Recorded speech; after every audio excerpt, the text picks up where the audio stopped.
পার্বত্য চট্টগ্রামে স্যাটেলার কি এবং স্যাটেলার কারা?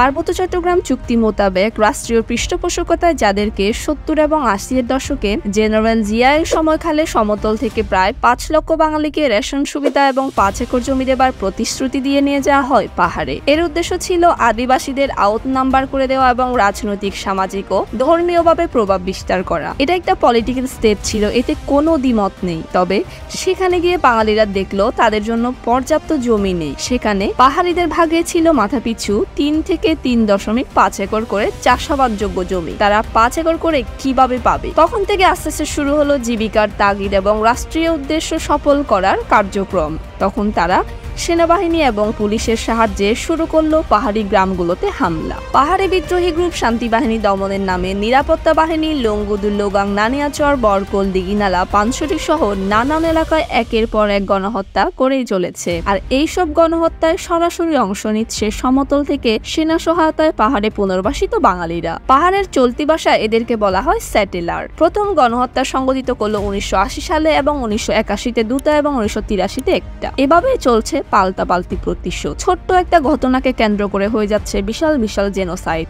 এবং সর্বশেষ সাম্প্রদায়িক হামলা হয়েছে ২০১৭ সালে। আসুন এবার দেখে নেই স্যাটেলারের আগমনে এবং সেনা শাসনে পাহাড়ের সংঘটিত ডজন খানেক জেনোসাইডের তথ্য। প্রথম হলো কাউখালী গণহত্যা। ২৫শে মার্চ ১৯৮০ খুন হয় আনুমানিক প্রায় ৩০০ পাহাড়ি। বান্দ্রাবাড়ি গণহত্যা ২৬শে জুন ১৯৮১ খুন হয় আনুমানিক ৫০০ পাহাড়ি। তেপালং, আসালং, তবলছড়ি গণহত্যা ১৯শে সেপ্টেম্বর ১৯৮১ খুন হয় আনুমানিক ১,০০০ পাহাড়ি এবং জ্বালিয়ে দেওয়া হয় প্রায় ৩৫টি গ্রাম। তারপর তারাবন গণহত্যা মায়েতছড়ি ২৬ থেকে ২৮শে জুলাই ১৯৮৩ খুন হয় আনুমানিক ৮০০ পাহাড়ি। বুঝনসরা গণহত্যা ৩১শে মে ১৯৮৪ খুন হয় আনুমানিক ৪০০ পাহাড়ি। পানছড়ি গণহত্যা ১লা মে ১৯৮৬ খুন হয় আনুমানিক প্রায় ১০০ পাহাড়ি। এরপরে মাটিরাঙ্গা গণহত্যা হয় ২রা মে ১৯৮৬ খুন হয় আনুমানিক ৭০ জন পাহাড়ি। এরপর উল্লেখযোগ্য